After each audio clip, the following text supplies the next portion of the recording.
Good morning, everyone. Let's do some prayers so that our mind is fully concentrated to grasp the message which we're going to get.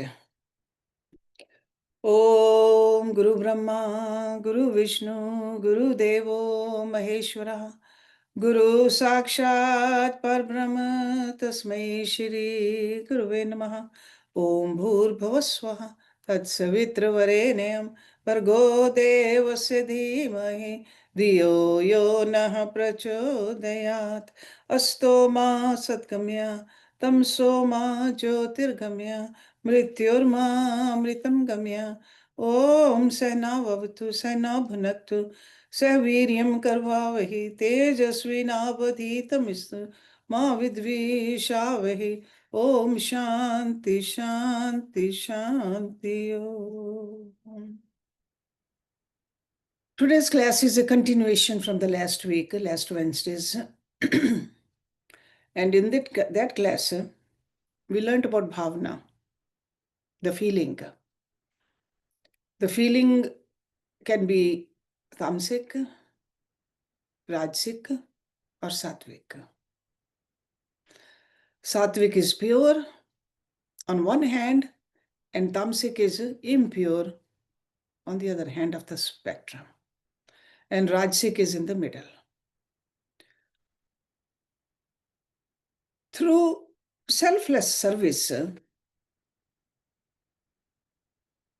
through satsang, which is keeping the company of wise people,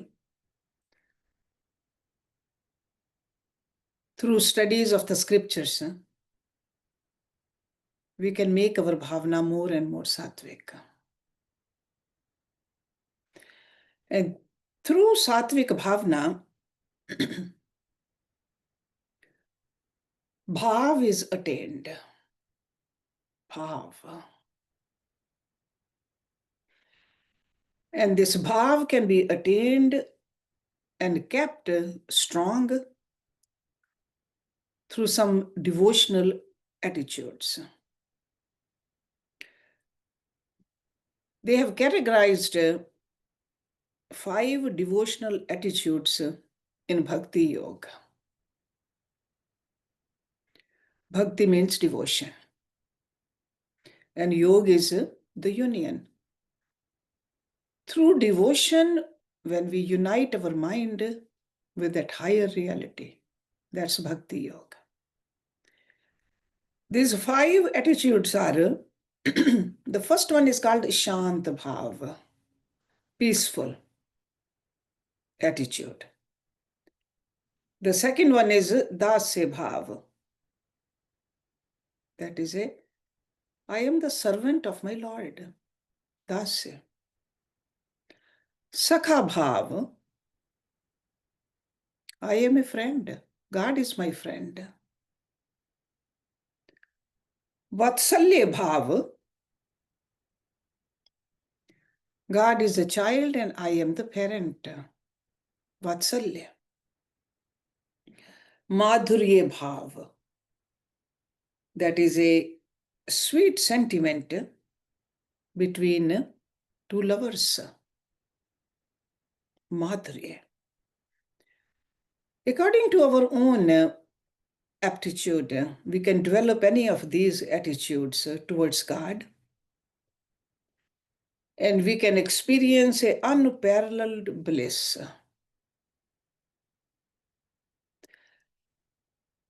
That special feeling which gathers in our heart is called bhav.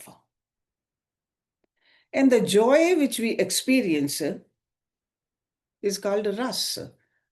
Ras means a nectarian delight. It's like a nectar. Let's look at Shant Bhav first, the peaceful attitude. This is called a secret love of God, which is not expressed externally.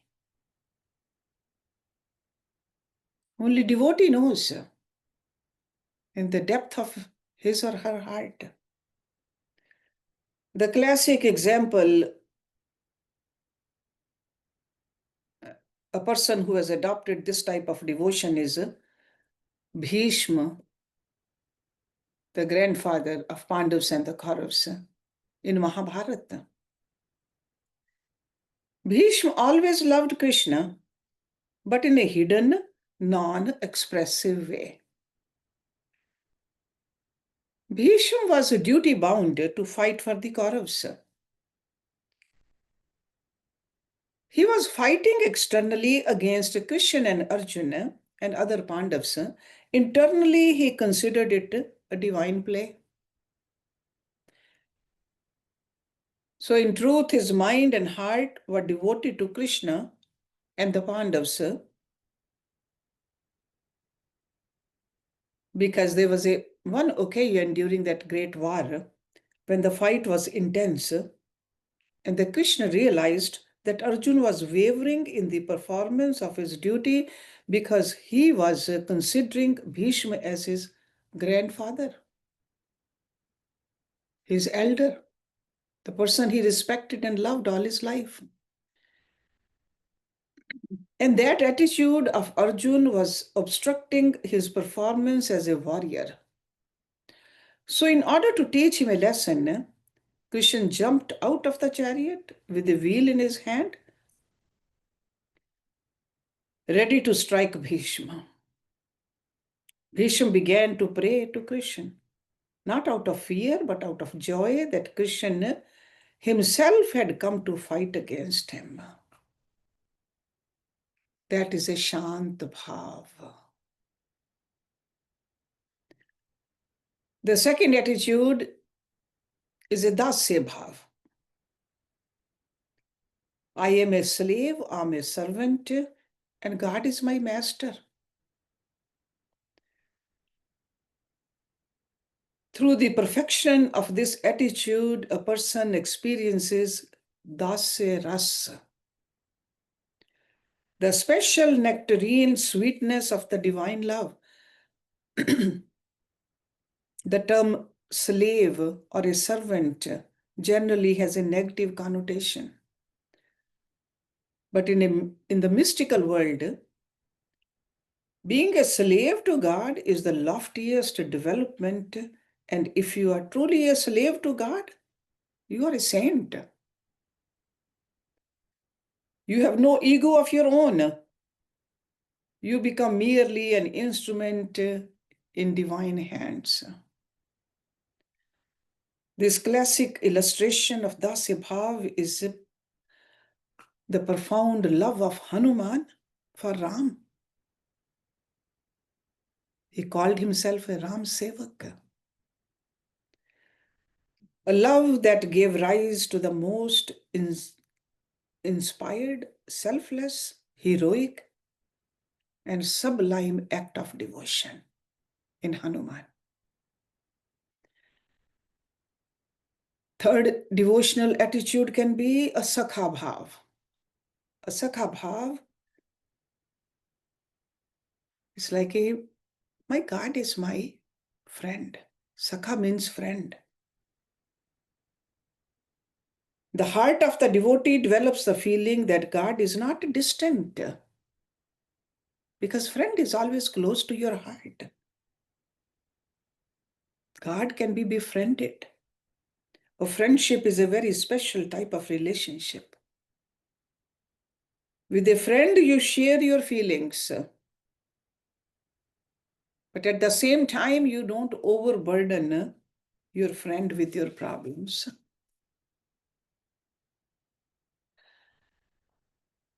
You may become angry with your friend, but at the same time, there is the feeling that the bonds of friendship can never be severed. If friendship is true, external differences do not matter.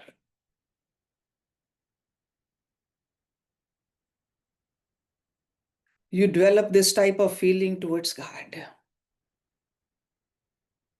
Even though God is the creator, the owner, sustainer of the whole universe, but you feel that God is my friend.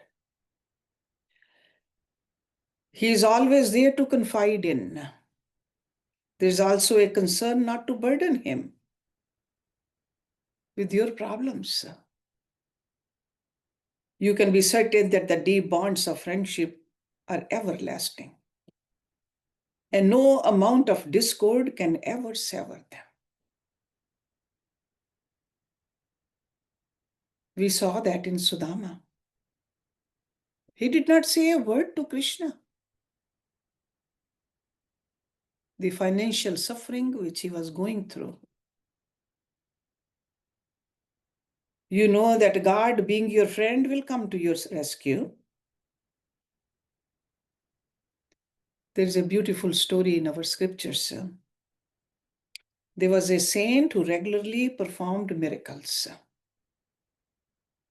And for this reason, many people were suspicious of and towards him. Once a dead body was brought to the saint, and the relatives and the other people over there in the village, they wanted to see the miracle, that if this saint can make this dead body alive. He invoked God's name, saying, "In the name of God, may this man come to life." The corpse did not come to life.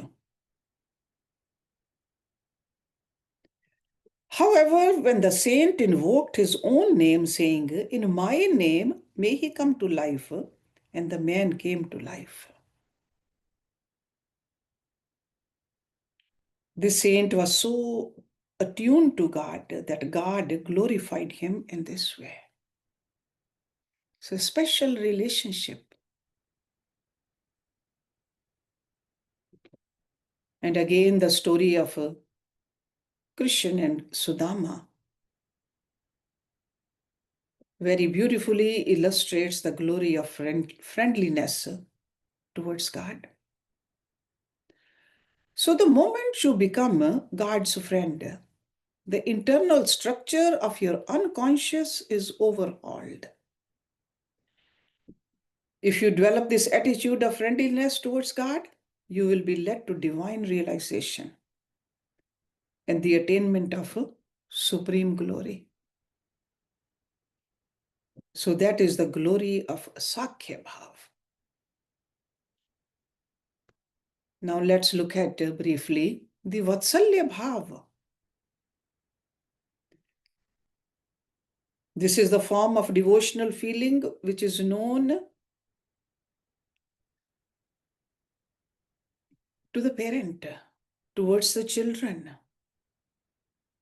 So this is an attitude compared to a parent's love for their child. You begin to feel that God is like a child. That's why in Hindu religion we see Lord Krishna in a baby form also, in a young boy form also, and of course later on adult form also. In the temples you see all of those forms of God. Just like a mother does not expect anything in return for her love, but rather feels fulfilled simply by loving the child. The same way a devotee who has advanced in this loving relationship just enjoy the sweetness of divine love to such an extent that he does not expect anything in return. I'm here to love only. As long as you are expecting something in return, your devotion remains limited, restricted. But when you enter that advanced state, the very fact of merely remembering God fills your heart with great joy and love. For a person whose devotion is not mature, prayer is often a means to an end. You pray and then wait for the result. But when those results don't come, you feel frustrated. But as you advance by the very act of praying, You are opening your heart to God, not to the world outside with its perishable objects. Prayer in itself brings about an awakening of great joy. Stories are given in the Puranas of how Lord Krishna, God incarnate, was loved by his mother Yashoda. Yashoda was a highly advanced personality. In her previous life, she had practiced great austerity, and she had held the desire that God should incarnate as her child. So she had the great joy of being associated with the baby Krishna. Mother Yashoda's love for Krishna exemplifies Vatsalya Bhav. And there are many saints in India who have adopted that attitude. Because when you adopt the attitude that God is like a child and you bestow all your love upon God, on Him, without any expectation of something in return, that is an advanced level of devotion. You are here only to love God, nothing else. When you pray for the sake of prayer, love for the sake of loving God, in your heart you feel a mass of tenderness, sweetness.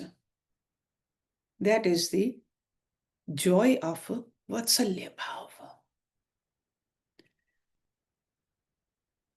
Then the fifth one is Madhurya Bhava.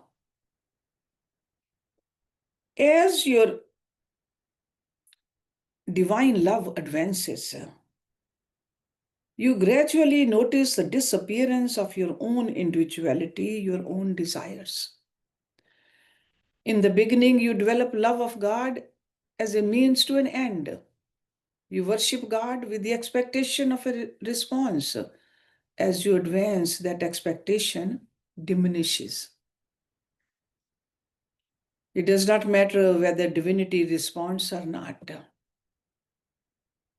The very experience of divine love becomes the source of boundless joy.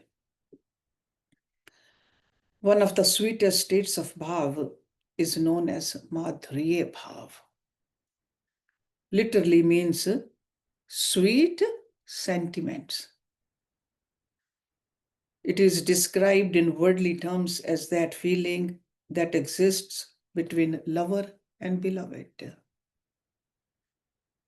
This is the most advanced state, a state in which ego comes to cease. Or you can say ego ceases to exist. No more ego, no more wall of ego. The mutual relationship with God and the soul, the state in which divine love devours the individuality of a person. That is the Madhurya Bhav. There is a parable which is told to explain that point. Once Sage Narad is called Dev Rishi Narad. So it's not just a Rishi alone, Dev Rishi. He is a son of Brahma. He wanted to know who were the best devotees of Lord Krishna. He is always roaming in this world, in this universe. He came to Krishna and Krishna proposed a simple method for determining this. The Krishna said that I'm going to pretend that I have a stomach ache. And further, it will be cured only when a devotee offered him some water to drink in which the devotee's feet had been dipped. So Krishna was going to pretend that if any devotee were to give him that type of water, his pain would be cured. Narad eagerly agreed to that plan. He went to some famous devotees and asked, "Will you help Lord Krishna? He is suffering from a stomach ache, and only a devotee can come to his aid." One devotee said, "I will do anything for the Lord."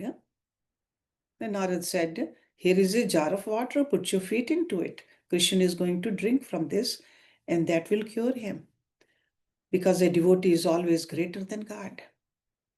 But the devotee said, "How could I ever allow Krishna to drink something in which my feet had been dipped? What will happen to me?" Narad replied, "Surely you will go to hell for having done so."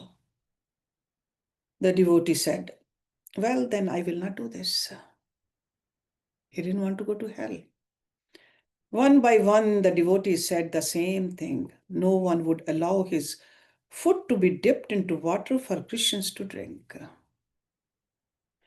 Then Narad came to Radha, the famous devotee who had developed Madhurya Bhav, the state of intense sweetness towards Krishna. Narad said, "Krishna is suffering from stomach pain." And Radha said, "What should I do to help?" He said, "All you have to do is to put your feet into this water and he will drink it." Radha's feet were full of mud at that time, but she was immediately willing to put them into that water. Narad said, "Stop, think. Before you want to do it, if you allow this water to be taken by Krishna, you are going to everlasting hell." What did Radha say? She said, "Who cares about hell? My beloved is suffering from pain and all you talk about is hell. What type of a saint are you? Bring that water." And she placed both her feet into the water.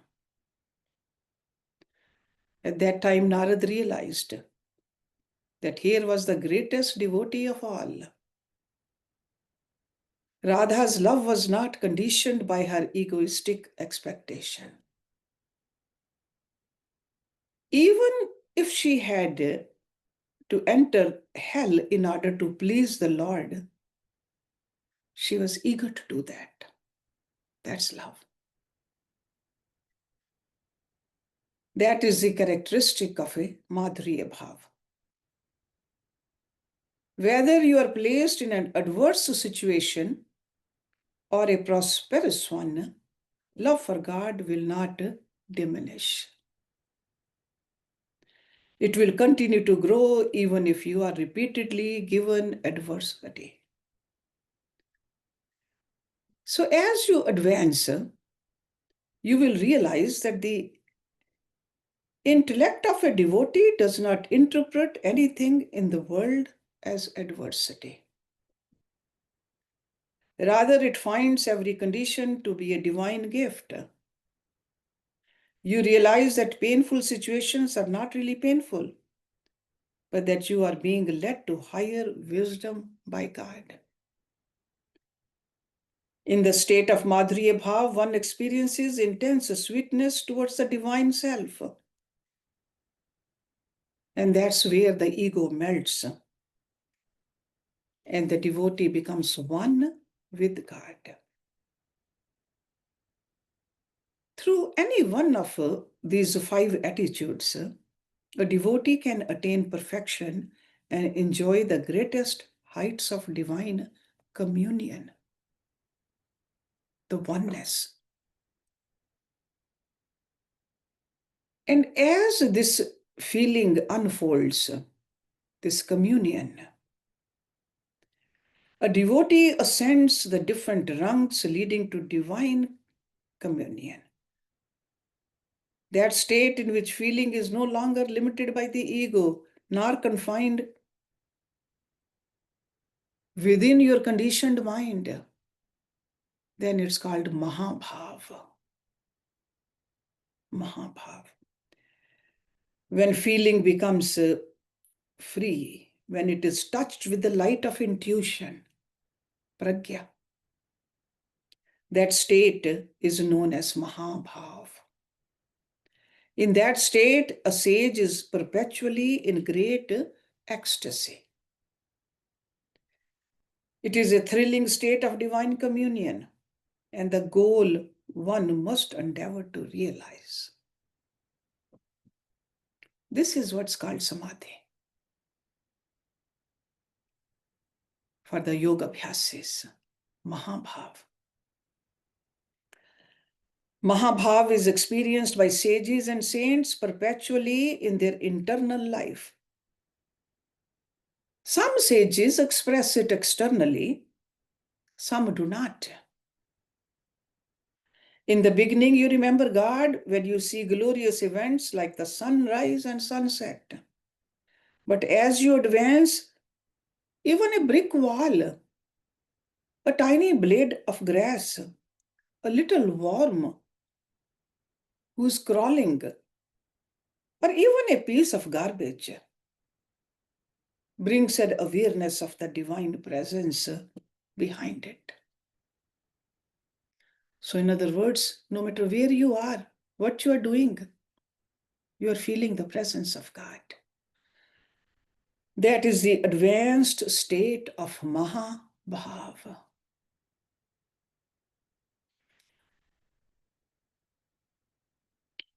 The Surdasji, he was blind. By birth, he was blind, but he wanted to see Krishna and Radha. He had a darshan of Krishna and Radha. He had that grace. Then he asked, Lord, please take my sight back again. I don't want to see anything. That's Mahabhav. There is an episode in Srimad Bhagavad, see Bhagavad Puran, which is called Srimad Bhagavad, that illustrate the sublime nature of Mahabhav also. When Krishna left the gopis, never to return back, Uddhava, I'm sure you're all familiar with the name Uddhav, Lord Krishna's cousin also, his friend also, devotee also, Uddhav. He said, Oh Krishna, I feel great sympathy for the gopis who were your devotees. Now they must be suffering intense separation from you. Krishna answered, Oh friend, you are speaking what is right. And I am sending you as a messenger, as my representative, go and console those gopis. Uddhav traveled to where the gopis lived in Vrindavan. When he arrived, all the gopis surrounded him and were delighted to see him because he looked very much like Krishna.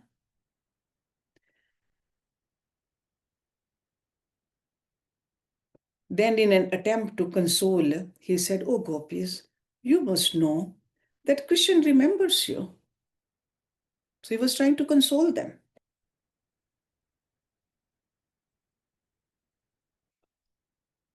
Then those gopis, especially Radha, said, I am really surprised by what you are saying. You are saying that Krishna is not here? Krishna is much more in our midst now than ever. He has not gone anywhere. Are you dreaming?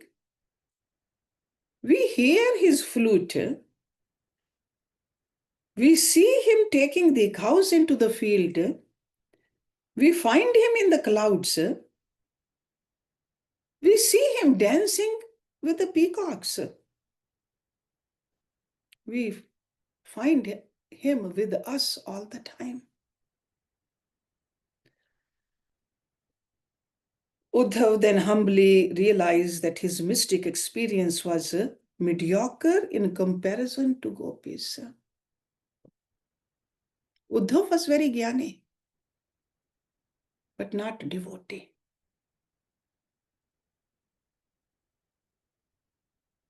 Whose awareness of the divine presence was not constant. In the beginning, Krishna had been an external personality, but as devotion advanced, he was no longer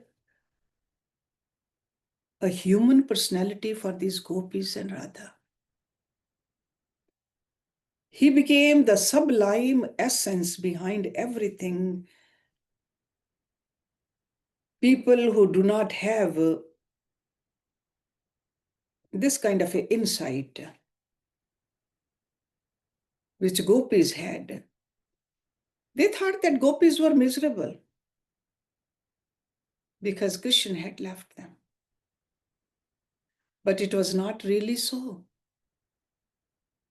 The physical Krishna disappeared from that place, but the spiritual Krishna permeated them, and they were always in the state of awareness of the divine presence. And that is the state of Mahabhava.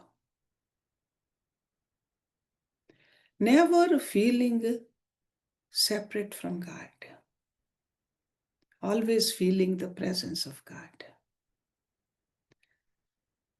The attainment of Mahabhava, of self-realization, occurs at a certain time in the depths of one's heart. In silence, in stillness.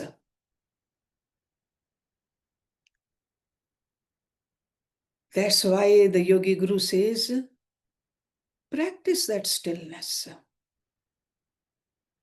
Stillness of the body also, and the stillness of the mind also. Try to be silent. Make this mind silent. Because what happens, there is a thunder inside you. You see that thunder, the devotional thunder, and you feel that thunder in the whole cosmos. And there is an immediate message that reverberates all over the universe. Such is the majesty of that state of greatest glory. And that is the fulfillment of all human potential. Or you can say that is the culmination of bhakti, the divine love. So Mahabhav is only one. But going or reaching that Mahabhav, you can go through any of those 5 bhavs. Because everybody's mental aptitude is different. So we got to think about it.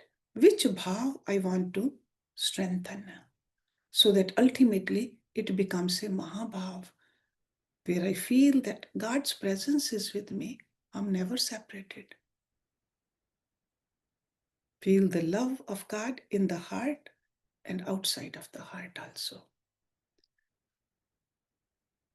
So sometimes we think that devotional path is only doing the prayers, going to the church, going to the temples, or just lighting the lamp. No. This devotional path is a beautiful path which creates such a bliss in our heart. So we got to keep on advancing because there's a limit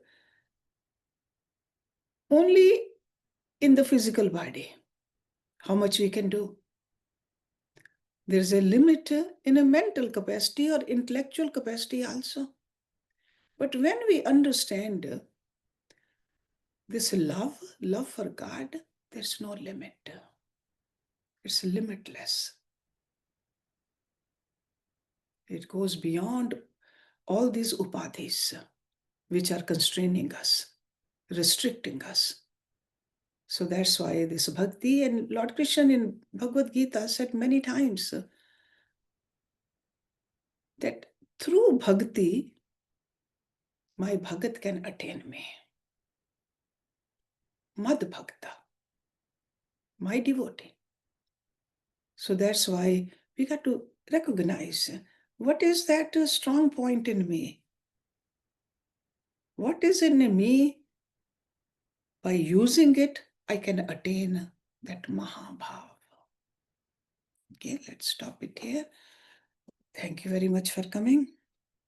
Om Purnamada Purnamidam Purnat Purnamudachyate Purnase Purnamadaya Purnameva Vishishyate. Om Shanti Shanti Shanti Om. Shanti.